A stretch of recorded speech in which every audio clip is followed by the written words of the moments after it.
আমি আপনাদের জাস্ট এইভাবে ভেঙে দেখিয়ে দিচ্ছি।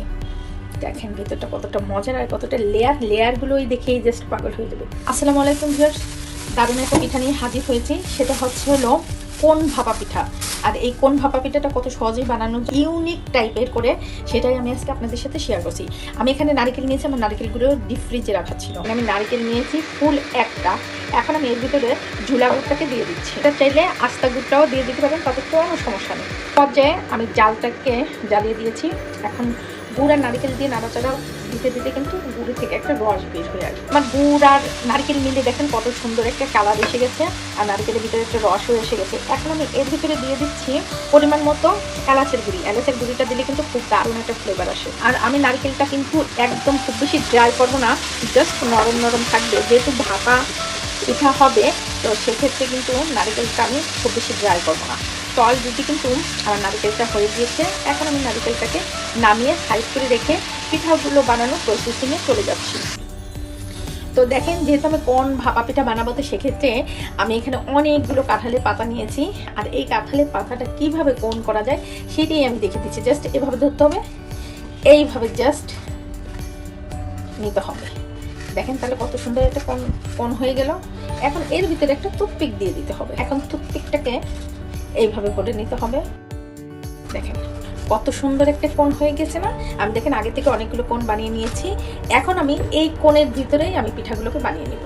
চাউলগুলোকে দেখেন আগে থেকেই সুন্দর করে প্রসেসিং করে নিয়েছি। পুরি দিয়ে দিলাম, আগে থেকে রেডি করা পুরটাকে দিয়ে দিচ্ছি। আমি নারকেল আর গুড়টাকে জানিয়ে নিলাম শুধু এই কারণে, তা নাহলে কি হবে, যেহেতু কোণটা হচ্ছে ছোট, তো সেক্ষেত্রে ছোট কোণের ভিতর যদি আমি নারকেল দিই তাহলে কিন্তু তখন আর পিঠা বানানোটা কিন্তু কমপ্লিট হবে না, মানে কেমন যেন একটা হয়ে যাবে যেন। আর এখন আমি এর ভিতরে দিয়ে দিচ্ছি বাদাম, কাজু বাদাম আমি গুঁড়ি করে নিচ্ছি। আর দিয়ে দিচ্ছি গুঁড়ো দুধ। কেন আমি এটা ইউনিক টাইপের ভাপা করেছি দেখেন এই একটা কারণে। এখন এর উপর দিয়ে আবার দিয়ে দিচ্ছি কিছু চাউলের গুঁড়ি, আবার দিয়ে দিচ্ছি কিছু নারকেল, আর এর ভিতরে দিয়ে দিচ্ছি বাদামটাকে।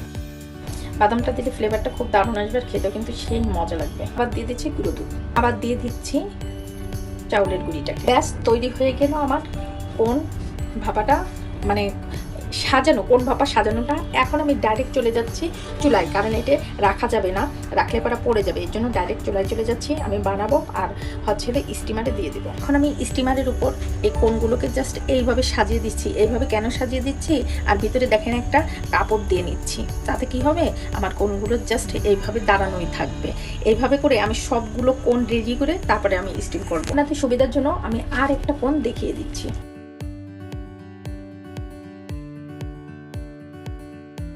ব্যাস আমার তৈরি হয়ে গেছে আর একটা কোণ। এইভাবে করে আমি বাকি কোণ ভাপাগুলোকে বানিয়ে নিচ্ছি। দেখেন আমি এক এক করে কিন্তু সবগুলো কোণকে আমি স্টিম কুকারে সাজিয়ে নিয়েছি। এখন আমি ওখানের মুখটাকে ঢেকে দিচ্ছি। আমি সিদ্ধ হওয়ার পরে ফিরে আসছি। ভাপাগুলো কত সুন্দর সিদ্ধ হয়ে গিয়েছে, মানে ভাপ হয়ে গিয়েছে। এখন আমি জালটাকে বন্ধ করে দিচ্ছি। এখন আমি পিঠাগুলোকে উঠিয়ে নিচ্ছি একটা প্লেটে করে।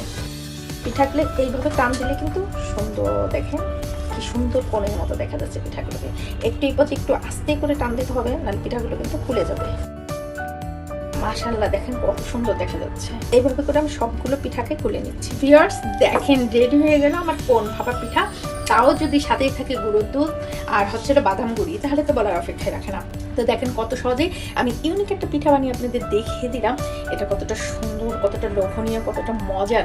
তো বাসায় জাস্ট এই সিজনে এই পিঠাটা একটু তৈরি করে খাবেন। এই ধরনের আনকমন এবং ইউনিক একটা পিঠা যদি আপনার বাসায় কোনো মেহমান আসলে তাকে খেতে দেন, সে জাস্ট দেখে তো আগে হয়ে যাবে, তারপর হচ্ছে রিসার্চ করবে যে এটা কীভাবে বানানো হলো।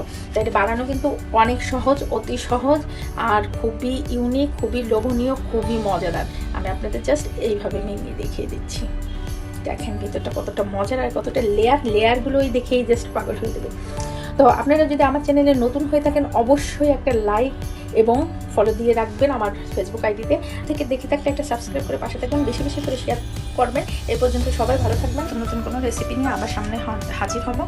দেখেন আমার পিঠাটা আসলে দেখতে কতটা মজার, কত লোভনীয় লাগছে। কত রকম ভাপা পিঠা তৈরি করা যায়, কিন্তু এই কোন ভাপাটা কয়জনে তৈরি করে বলেন? আল্লাহ হাফেজ।